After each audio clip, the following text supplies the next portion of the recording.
ఒక చిన్న గ్రామంలో రాము మరియు సోము అనే ఇద్దరు స్నేహితులు ఉండేవారు. వారు చాలా దగ్గరి స్నేహితులు. ఎప్పుడూ కలిసి పాఠశాలకు వెళ్లేవారు, కలిసి ఆడుకునేవారు. ఒకరోజు వారు అడవిలోకి నడుచుకుంటూ వెళుతున్నారు. అకస్మాత్తుగా వారి ముందుకొక పెద్ద ఎలుగుబంటి వచ్చింది.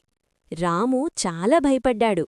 అతనికి చెట్టెక్కడం రాదు, కాని సోముకు చెట్టెక్కడం బాగా వచ్చు. వెంటనే సోము చెట్టెక్కి పైకి వెళ్ళిపోయాడు. రాము మాత్రం ఏం చెయ్యాలో తెలియక భయంతో వణికిపోయాడు. అప్పుడే రాముకొక యుక్తి గుర్తొచ్చింది. ఎలుగుబంటి చనిపోయిన వారిని తినదు అని విన్నాడు. వెంటనే నేలపై పడి శ్వాస ఆపి చనిపోయినట్టు నటించాడు. ఎలుగుబంటి వచ్చి అతని దగ్గర వాసన చూసి అతను చనిపోయాడన అనుకుని అక్కడినుంచి వెళ్ళిపోయింది. ఎలుగుబంటి వెళ్ళింతర్వాత సోము చెట్టుమీదనుంచి దిగాడు. ఎలుగుబంటి నీ చెవిలో ఏమన్నదీ అని అడిగాడు. రాము నవ్వుతూ చెప్పాడు.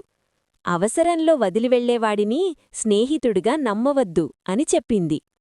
నీతి: అవసరంలో తోడు నిలిచేవాడే నిజమైన స్నేహితుడు.